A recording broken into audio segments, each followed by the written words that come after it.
Bonjour, c'est Romilou à nouveau avec vous aujourd'hui pour continuer ce challenge que j'ai démarré il y a quelques jours. Le challenge qui a été proposé par Claire Duval il y a donc, comme je disais, 6 ans environ, le challenge Avalon, qui est donc une youtubeuse australienne qui a proposé donc ce challenge.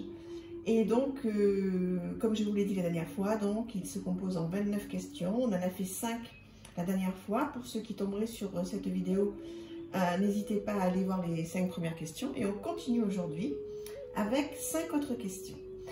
Alors, faites-vous un tirage quotidien?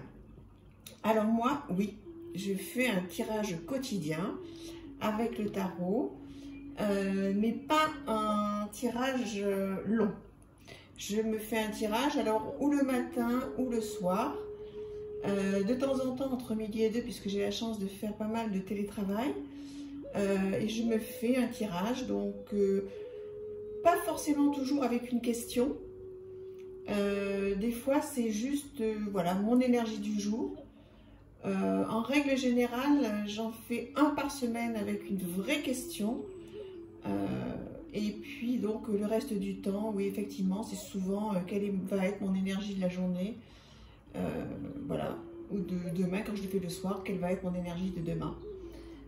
Et donc je prends des jeux, enfin en ce moment, je prends énormément ce tarot-là, que vous avez vu sur mes challenges, pour ceux qui m'ont suivi. Donc est un magnifique le tarot qui est bien de saison, enfin moi je trouve, hein. Il est voilà, féerique, c'est le monde des fées, hein, il est merveilleux. Donc j'utilise beaucoup celui-là en ce moment, et puis je prends pour m'aider le livre d'Emmanuel Iger sur le tarot, puisque là il n'y a pas de livret, il n'y a pas de... voilà. Donc j'utilise celui-là en ce moment.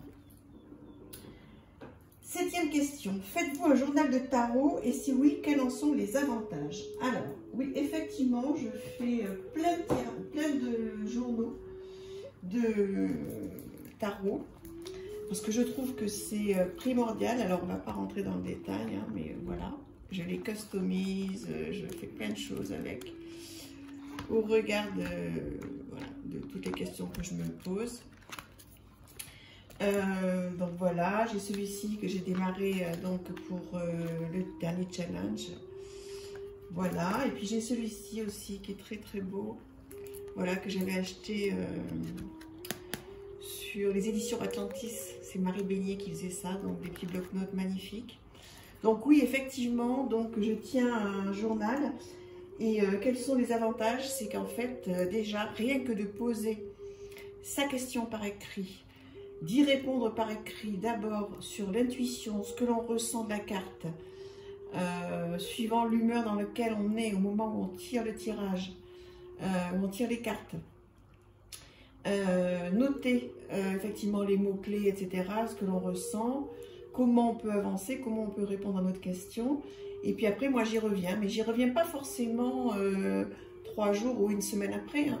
Souvent, je termine mon petit cahier et puis je relis, donc des fois ça met une semaine, un mois, ça dépend, et je relis pour voir un petit peu si ça collait avec la question, avec ce qui m'est arrivé, avec ce que j'ai fait.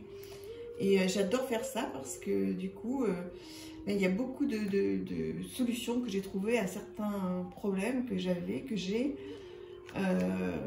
et des fois je vois que j'étais complètement à côté. Donc ça me permet de reprendre certaines cartes et de retravailler avec. Donc oui, je tiens un journal, ça me paraît vraiment très très important. Alors, êtes-vous, 8e question, un collectionneur de tarot? Ou bien restez-vous fidèle à un ou deux jeux? Alors, si vous me suivez, vous avez dû comprendre que je suis une collectionneuse. Alors, je vous ai sorti quelques petits... alors, voilà un premier panier. Oups. Voilà, un deuxième panier. C'est juste pour vous montrer. Ensuite, voilà un 3e panier. Bon, enfin bref, je ne vais pas vous montrer tous mes paniers. Oui, je suis une collectionneuse, j'en ai partout, ça devient complètement délirant. Je pense que je vais finir par me calmer parce qu'au bout d'un moment, voilà, mais ça va être une question de place. Donc oui, je suis une collectionneuse, j'en ai énormément, trop sûrement. 9e question, comment créez-vous un lien avec vos jeux? Alors comment? Ben, c'est pas tellement, la question c'est pas tellement comment, c'est ça se fait ou ça se fait pas quoi en fait. Vous voyez par exemple ce jeu-là que je vous ai présenté il n'y a pas très longtemps sur la chaîne. Comment créer un lien? Ben, j'allais dire que c'est complètement, c'est inné quoi. Je veux dire le lien, d'abord on regarde des illustrations. Alors moi d'abord c'est les illustrations, elles me plaisent ou pas. Alors quand elles me plaisent comme celui-ci, le lien se fait tout de suite. J'ai envie de le prendre dans mes mains. C'est un jeu que je vais mettre contre mon cœur. Je vais le mettre sur ma table de nuit. Je vais beaucoup tirer avec. Je vais regarder chaque carte, tous les détails. Je vais travailler avec. Voilà, donc comment créer un lien, je crois que ça appartient à chacun.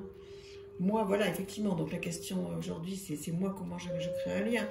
Mais c'est pas tellement intéressant de savoir comment moi, Romilo, je crée un lien. Ce qui est intéressant de savoir, c'est comment vous allez pouvoir créer un lien avec votre jeu. Moi, il se fait automatiquement ou pas. Un jour, je vous présenterai tous les jeux que j'ai avec qui, justement, ce fameux lien ne s'est pas fait, même si je les trouve magnifiques. C'est naturel, j'allais dire, c'est inné. C'est comme de respirer, hein, je vais dire, c'est naturel, ça se passe tout de suite. Il n'y a pas de rituel particulier, ça se fait tout de suite ou pas. Voilà, et puis sinon, 10e question, purifiez-vous, bénissez-vous vos lames? Qu'est-ce que vous faites quand vous recevez donc un nouveau jeu?